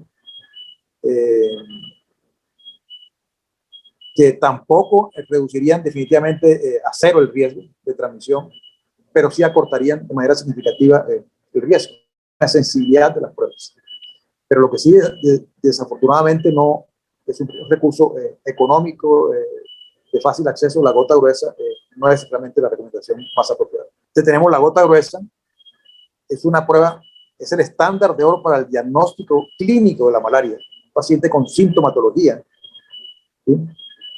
Naturalmente, si hay que usar una buena técnica, una buena calidad de los frotis, detectaría de acuerdo al grado de parasitemia que tenga el paciente. A veces hay que tomar 3 muestras con diferencias de 6 a 8 horas para poder hacer un diagnóstico definitivo en pacientes con manifestaciones clínicas sugestivas de malaria. El microscopio disponible, que es un requerimiento, la experiencia y la capacitación del personal, era un sistema de garantía de calidad que asegure que se hace una buena técnica y el personal está bien entrenado para detectar los casos. Una supervisión continua y cabe la posibilidad de falsos negativos siempre. Y hay un costo laboral también importante, o sea, revisar láminas, y la sensibilidad del método es para 50 a 100 parásitos por microlitros. Los expertos en esto podían tener una sensibilidad mucho mayor de 30 parásitos por cada unidad. Las pruebas rápidas, lo que básicamente han logrado es mayor facilidad de implementación, no se requiere individuos expertos para hacer la lectura de las pruebas, pero la sensibilidad sigue siendo muy parecida a la gota gruesa, alrededor de 100 parásitos por microlitro. No sería tampoco una técnica aplicable para infecciones de baja densidad, que es el problema fundamentalmente en los bancos de sangre. Aunque hay técnicas que son ultra sensibles, que detectan algunas proteínas específicas que pudieran tener una mayor sensibilidad para detectar la infección de parásitos, pero no de todas las especies de parásitos. Y algunas tienen algunas modificaciones que hacen que la prueba sea incapaz de detectar los casos de infección, de manera que tiene también algunas limitaciones. Entonces tenemos básicamente el recurso de las pruebas moleculares, las diferentes variedades de PCR, ¿sí? Que van ahora hasta el PCR ultrasensible de alto rendimiento. Tiene una sensibilidad muy importante de 0,5 a 5 parásitos por microlitro, muy adecuada para detectar infecciones de baja densidad, pero las limitaciones fundamentalmente son la capacitación técnica, la necesidad de infraestructura del laboratorio. No se pueden adoptar fácilmente para estar en los puntos de atención, en el trabajo de campo. Es un recurso costoso, con mucho requerimiento de infraestructura y capacitación, y realmente esa es básicamente la limitante para la aplicación de manera rutinaria en bancos de sangre. Pero últimamente han aparecido unas técnicas, ya hace algunos años hacia acá, moleculares también, basadas en técnicas de amplificación, pero que no requieren de los extractores de DNA ni los termocicladores. Y la interpretación y la lectura también es más fácil, no requiere mayor capacitación del personal, simplifica mucho la técnica y el acceso a ella. Desde el punto de vista de sensibilidad es similar al PCR, y los tiempos de respuesta de la prueba son alrededor de 1 hora, o sea que se podían tener también resultados más inmediatos. Esto pues ha sido considerado dentro del algoritmo de tamizaje de primera línea para identificar casos de malaria en áreas no endémicas, y ha demostrado un excelente rendimiento con algunas experiencias en algunos países que voy a mostrar ahorita. Es rentable en comparación con el ensayo tradicional de PCR. Sin embargo, pues hay que considerar los costos de implementación en América Latina. Aún apenas están en proceso de introducción, no sabemos realmente cuáles van a ser los costos definitivos de esto, y hay que hacer necesariamente los estudios de costo-eficacia para ver si esta sería la técnica para realmente adoptar. Otra alternativa son las técnicas de inactivación de patógenos. Este es uno de los primeros estudios de las pruebas, de los métodos de inactivación de patógenos que ha demostrado eficacia para reducir la transmisión de la implementación del Mirasol pudo reducir tanto clínica como estadísticamente la infección por malaria transmitida por transfusión. Es un estudio hecho en África, en poblaciones de alta endemicidad. Un estudio desafortunadamente de una sola institución, un estudio clínico controlado donde se pudo demostrar la reducción de los casos de infección clínica y estadísticamente la reducción con la implementación de la inactivación de patógenos, que es uno de los aspectos a considerar también. Entonces, ha sido básicamente la experiencia en cuanto a pruebas. La inmunofluorescencia usada por mucho tiempo en algunos países para estudio de la malaria de pesquisa, como técnica para evaluar otras implementadas, es el caso de Francia. Las técnicas de ELISA también experiencia en algunos países.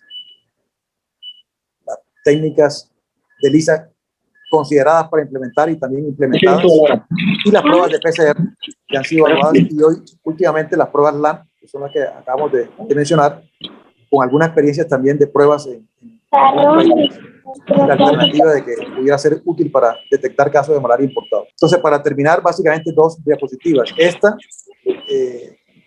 pues básicamente hemos revisado rápidamente cuál es la situación de malaria en Latinoamérica. Hemos identificado claramente el problema que es el donante semi-inmune con exposición prolongada. Hay un aumento de los viajes y la migración que puede trastocar un poco la epidemiología de la región. O sea, no podemos estar tan tranquilos con esto. El riesgo puede ser cambiante. Áreas consideradas no endémicas pudieran serlo en algún momento. Y las limitaciones básicamente de las pruebas de tamizaje que se están utilizando. Entonces, hay un mayor riesgo. El mayor riesgo fundamentalmente son los residentes en áreas endémicas. La mayoría de ellos no tienen una malaria activa. Y el mayor impacto en la suficiencia es la pérdida de donantes. Los donantes que tienen viajes a corto plazo, que tienen muy bajo riesgo realmente de transmisión, y los estamos excluyendo de manera innecesaria. Y utilizar una técnica de tamizaje pudiera permitir que sean aceptados la gran mayoría de ellos. Y esta es la propuesta final para la aceptación de donantes. En áreas endémicas, la gota gruesa definitivamente no. La prueba de anticuerpos pudiera ser inútil. Una gran cantidad de falsos positivos, y excluiríamos individuos que no necesariamente implican riesgo para la transmisión. Tendría que usarse una prueba de biología molecular, PCR o el LAM, para mejorar la sensibilidad. Y en las áreas no endémicas hay que continuar realmente dándole validez al tamizaje con la entrevista estándar, o usar una prueba de PCR o LAM, o usar una prueba de anticuerpos serológicos como complemento, una prueba de biología molecular que pudiera ser LAM. Y la otra alternativa C es usar LAM más la entrevista estándar. O sea, cualquier decisión en este sentido tendría que ser basado en un estudio de costo-efectividad que está por hacerse. Bueno, muchas gracias. Este era fundamentalmente el mensaje que quería transmitirles, y espero entonces ahora la sesión de preguntas para cualquier inquietud al respecto. Muchas gracias, doctor Cortés, por su excelente presentación, que también nos pone a reflexionar y a pensar. Bueno, les recuerdo a los participantes que pueden hacer sus comentarios, preguntas a través del chat. Ya tenemos varias preguntas. Voy a empezar con una pregunta para el doctor Gras. Esta pregunta viene de un colega de Perú, y él quiere saber lo siguiente. En los donantes de peso cercano a 50 kilos y mujeres colectan un volumen diferente a los 400 mililitros, como por ejemplo 410, por ejemplo, doctor Gras. No, realmente nosotros estandarizadamente pues tenemos establecido recolectar los 450 mililitros. En personas que tienen un peso cercano a los 50 kilos, preferimos basarnos en el apoyo del cálculo de la volemia para tomar la decisión. La idea es que el volumen extraído no supere el 13% del total de volemia calculada. Listo. ¿Y esos pacientes con peso bajo los dejan en mayor tiempo en observación, les dan más líquidos o tienen alguna otra procedimiento especial? Pues realmente lo primero que hacemos es claramente advertirles el riesgo de RATS, incluso quedan observaciones pues que se explica esto, que ellos aceptan este riesgo y claro, se tiene especial cuidado durante el procedimiento y se enfatiza mucho en los cuidados postdonación de estas personas. Gracias, doctor. Espero al colega de Perú le haya quedado clara su inquietud. Esta inquietud, doctor Cortés, la plantea el doctor Carlos. Si la presencia de la parasitemia es tan alta, ¿por qué se cambiaron las condiciones en la elegibilidad de donantes que hayan tenido malaria o hayan visitado por más de 5 días o vivan en zonas endémicas? Él también los felicita por sus excelentes intervenciones. Bueno, realmente las razones por las cuales se hizo el cambio no las tengo muy claras. Yo vivo, pues, parte de mi vida profesional la hice en un banco de sangre en Cali, que está cerca de un área endémica. Y nosotros, en términos generales, tenemos una tasa muy alta de exclusión de donantes porque, en primer lugar, nunca aceptamos que una persona que viva en zona endémica o tenga más de 6 meses de estar en zona endémica, done sangre en nuestro banco de sangre.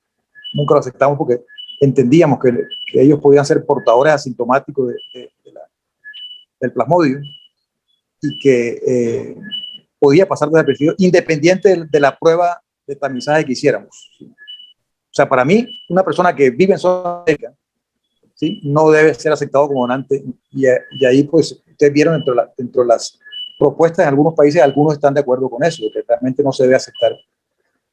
Los individuos que hayan tenido malaria, tampoco. O sea, para nosotros tampoco una persona que haya tenido malaria la aceptamos como donante de sangre, independiente del tiempo que tenga de haber tenido la malaria y si fue tratada o no, si recibió tratamiento, si hubo resistencia o no.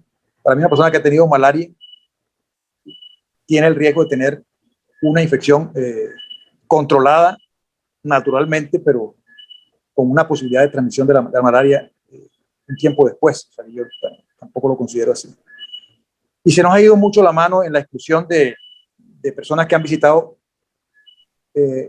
recientemente zonas endémicas de malaria por corto tiempo. Fui a la playa el fin de semana y me expuse a la malaria. Nunca la bajamos tampoco de 1 año por lo menos, dándole un tiempo prudencial para que el individuo tuviera alguna manifestación. Y realmente las propuestas que hay para reducir ese tiempo siempre tienen que ir acompañadas de una prueba inmunológica. En Francia bajaron a 3 o 4 meses, pero después de tener una prueba de serología, inmunofluorescencia o ELISA negativa para malaria, solamente así lo aceptaría. Entonces yo creo que es un riesgo relajar las barreras que hay para la aceptación de donantes si no tenemos un recurso de pruebas de tamizaje que nos dé una mayor garantía de la reducción del riesgo. Así es. Y si a eso le sumamos un poco también la motivación del donante, donde muchas veces se ven forzados a donar. Pues, sí, correcto. ¿Ah? Sí, claro, eso dificulta. Si no es un donante, el riesgo se triplica. Claro, no, y pues eso es una realidad que todos estamos viviendo, que a pesar de que se aumentan las estadísticas o se reportan estadísticas de donantes voluntarios, en nuestra región un porcentaje muy importante sigue siendo el donante de reposición, que, bueno, que a veces son donantes familiares, pero muchas veces son personas que son presionadas a donar su sangre. Así es. Bueno, creo que esta pregunta se responde ya con la última diapositiva del doctor Cortés, pero no sé si quiera agregar algo. No puedo identificar bien de dónde viene la pregunta. Dice, ¿considera que en zona endémica una prueba de biología molecular sería suficiente para la aceptación de los donantes? No, el riesgo no se elimina nunca, ¿no? Aún las técnicas de mayor sensibilidad no son capaces de detectar la dosis mínima infectiva. O sea, eso está demostrado. O sea, aunque usemos PCR, aunque usemos LAM, siempre va a existir el riesgo. O sea, la entrevista sigue siendo importante, detectar el individuo si ha tenido manifestaciones de fiebre en los últimos 6 meses, etcétera. De dónde viene, si ha tenido antecedentes de malaria, si fue tratado, si fue resistente. Todo ese interrogatorio es importante, no es dejarle toda la responsabilidad a la prueba. Pero si toca tener un banco de sangre, porque no hay quien pueda surtir sangre a la región, pues esa sería una alternativa. La mejor alternativa sería que no hubiese banco de sangre en zonas de alta endemicidad, ¿no? Donde alta tasa de infectividad no debiera haber banco de sangre. El primer planteamiento debía ser eso, ¿no? Revisar si realmente se justifica tener un banco de sangre. Ahora, hay regiones donde se justifica que haya ese banco de sangre y la sangre se transfunde entre ellos mismos. Inclusive algunos tratan al paciente receptor como si tuviera malaria, ¿sí? Porque no pueden discernir si esa persona se infectó o no se infectó a través de una transfusión. Entonces, hay varios métodos que se han usado también de tratamiento de las unidades, pero ninguna de esas pruebas tiene una evidencia científica hoy en día. Violeta de genciana se usó, por ejemplo, en Brasil, y eso nunca tuvo un estudio que documentara que eso realmente era efectivo. Pero lo ideal sería no colectar sangre en zonas endémicas, ¿sí? No meterse a zonas endémicas a colectar sangre, eso sería lo ideal. Y si toca hacerlo, pues ojalá la sangre sea transfundida en la misma región y no haya posibilidad de diseminar la infección a otras regiones no endémicas. Si estamos hablando de riesgo cero, si queremos realmente llegar a donde tenemos que llegar, o sea, erradicar la malaria, tenemos que usar las herramientas que están disponibles para ello. O sea, y la transmisión por transfusión no es importante, probablemente en algunas regiones, pero hay que contemplarlo también dentro de las medidas para llegar a eso. No, y como usted lo dice, ya lo anotó claramente, pues las migraciones realmente cambian la epidemiología de las infecciones. Y por ejemplo, nosotros ya aquí en Colombia lo vimos con el Chagas en su momento, o sea, que cuando estuvo muy localizada la infección para la zona de los Santanderes, pero todos estos movimientos migratorios, y usted hoy comentaba, doctor, digamos, la explotación, la minería ilegal, todo eso, que hay gente que va a estas zonas, que luego regresa a sus lugares de origen, pues todo eso, pues lógicamente aumenta la posibilidad de que estas personas en algún momento donen su sangre. Entonces, está ahí, o sea, el riesgo está ahí. Así es. Muchas gracias. Doctor Gras, aquí comenta un colega de Argentina que en Argentina se acepta como peso mínimo el 50 kilos para los donantes. No sé si el doctor quiere hacer algún comentario al respecto de cuál es la política nuestra. Sí, igualmente acá, realmente nuestro protocolo de selección de donantes también estima que debe haber un mínimo de 50 kilos.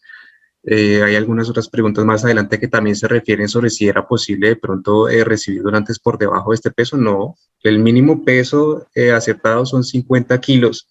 ¿Qué es lo que ocurre? Que 50 kilos no es directamente una bulimia de 3.5 litros. Si nosotros tomamos, por ejemplo, el caso de una mujer que por constitución tiene menos bulimia, digamos, unos 60, 53 kilos, y hacemos la fórmula de Nadler para calcular su bulimia, vamos a obtener un volumen estimado de 3.3 litros. Es decir, incluso estando un poco por encima del requerimiento, incluso estando, digamos, no tan bajita para el promedio de nuestra población, sigue teniendo un volumen que la pone en riesgo de presentar una RAT vasovagal.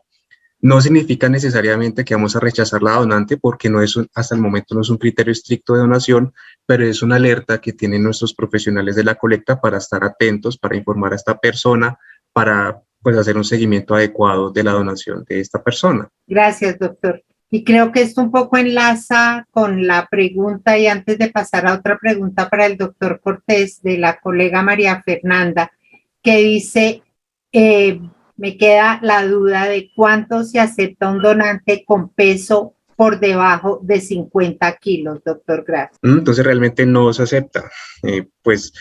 Siendo el peso un estimador indirecto de la bulimia, 50 kilos es muy poco probable.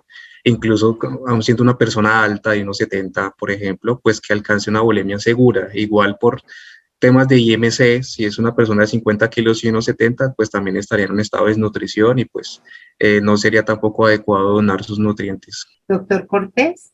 Sí. Aquí nos pregunta el doctor Eugenio Reyes. Con respecto a los donantes que van esporádicamente a zonas endémicas, que usted lo había comentado ya, ¿se debe esperar 12 meses y hacer pruebas serológicas y LAMP? ¿O se aceptan antes de este periodo, pero con serología y LAMP negativo? Sí,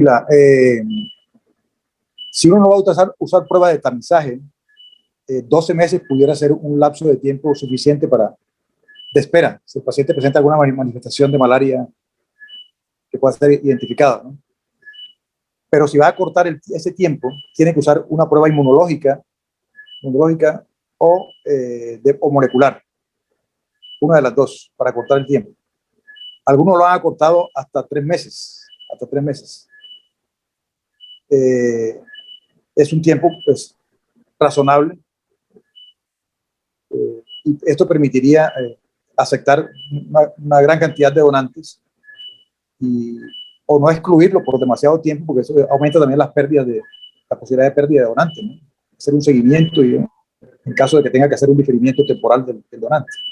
Pero una prueba de biología molecular o un LAMP o PCR pudiera detectar infecciones tempranas, ¿no? De manera temprana.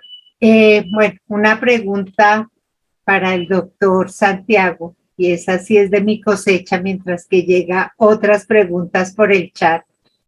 Bueno, dado que muchas de estas pruebas, digamos, de hematomas se tienen que ver con la habilidad que tienen las personas para la venopunción, en su experiencia, ¿cuál es el manejo que tienen en su banco de sangre para la selección de los flebotomistas? ¿Requieren algún periodo especial de entrenamiento, algunos años? ¿Cómo manejan esa parte para asegurar, digamos, una expertise en el manejo de la venopunción? Sí, pues realmente, doctora, ese es un punto crítico. Realmente la experticia tiene mucho que ver y nos damos cuenta cuando hay un recambio de personal, sube la curva de las reacciones por venopunción. Hay cierto periodo de aprendizaje, siempre se trata de contratar personas que tengan experiencia clínica en flebotomía, ojalá preferentemente en banco de sangre, pero pues no siempre se encuentran estas personas con esta experiencia específica y se debe recurrir pues a los métodos de entrenamiento. Hay unos periodos de entrenamiento, por supuesto, estas personas son acompañadas por personas con mayor experiencia durante sus primeras flebotomías, pues porque no hay otra manera de aprender que haciendo las flebotomías, lamentablemente. Entonces, hemos identificado que existe más o menos un periodo de 3 meses de esta curva de aprendizaje, a partir del cual las personas comienzan a tener una destreza suficiente como para garantizar pues una seguridad y también una eficiencia en la consecución pues de los hemocomponentes. También se están intentando realizar estrategias como la estabilización laboral para que este personal no migre y pues podamos mantener de esta manera la seguridad de los donantes. Muchas gracias, sí. Creo que usted tocó pues un punto clave en esto, la seguridad que le pueda, que representa, digamos, la expertise de la persona en la venopunción. Y eso se nota y eso se le transmite al donante. Bueno, en conclusión, aquí hay un comentario. En conclusión, no se deben hacer campañas de donación en áreas endémicas. Y va esto para el doctor Cortés. Y si es así, solo transfundir estas unidades en áreas endémicas y si se vencen, descartarlas por haber sido colectadas en áreas endémicas, es la pregunta que nos hace María Fernanda. O sea, sí, no debiera colectarse sangre en zonas endémicas. Esa es la prohibición. Si ya toca, porque no hay otro recurso, porque no hay dónde más, había que apoyarse en una prueba molecular para reducir los riesgos. Continuar con la entrevista de detección de signos y síntomas o factores que pudieran apoyar la posibilidad de donantes con baja parasitemia, pero hay que hacer un apoyo molecular. Esa es una posición personal y basado en la información que hay. Pero no, yo no sé si... Es una política de Estado, no estoy hablando de la posición de Colombia, o sea, estoy hablando de una posición personal basado en la información que hay disponible. Gracias. Y es lo que hemos hecho nosotros, por lo menos en mi banco de sangre, todo el tiempo. O sea, no hemos reducido las tasas de exclusión pensando en eso. Y me ha tocado vivir 3 casos de malaria transfusional. 3 casos de malaria transfusional en mi vida de práctica laboral. Y probablemente habrá muchas más que no las hemos detectado. Posible. Así es. Yo no sé si en el auditorio, entre los participantes, tenemos a alguien del Instituto Nacional, porque esa era básicamente también una política que teníamos acá en los departamentos donde había una alta prevalencia, acá en Colombia me refiero, donde tenían alta prevalencia enfermedades con infecciones como malaria, leishmania, pues se procuraba no hacer colectas de sangre. No sé si eso siga, no sé, doctor Gras o mismo tú, Armando, si eso se mantiene o si eso... No sé si hay alguien del instituto. Pues lo que he visto de la política nacional, lo que se ha propuesto, pues sé que hay interés en este momento en cambiar y buscar otras maneras de abordar el problema, pero lo que ha sido es recomendado la gota gruesa. Y han sugerido de que si usted va a colectar sangre, usted vive en un área no endémica, va a colectar sangre en las áreas endémicas, que esa sangre se quede allá en el área endémica, o sea, se colecte y se distribuye ahí mismo en la misma área endémica, para evitar ese tipo de problemas, estar trasteando la problemática a otro sitio. Claro. Pero yo iría un poquito más allá. Yo pensaría en que hay que comenzar a pensar en eso, en que no haya bancos de sangre en sitios endémicos, si no somos capaces nosotros de cubrir las necesidades de sangre de esas regiones donde no debiera haber bancos de sangre. Pues yo entiendo que Colombia tiene áreas muy apartadas del sitio donde la sangre no podía ser suministrada de manera diaria, permanente, pero hay que manejar inventarios, hay que establecer procesos para asegurar de que eso pueda darse así. Y si no se justifica que ese banco de sangre que está en una zona endémica siga colectando las 300, 400 unidades que colecta por mes o alguien más se las pudiera suministrar. Bueno, y ahí entramos en decisiones también de Estado y de tarifas y de pagos oportunos, etcétera, que ha sido una dificultad que ha habido también en nuestro país. Acá algún participante, Luisa, nos comenta sobre la inquietud. Dice, en este momento el Instituto Nacional tiene diferimiento 4 meses por visita a zona endémica y aceptar si prueba negativa, la gota gruesa que comentabas tú, de malaria y dejarla en la misma zona. Es el comentario.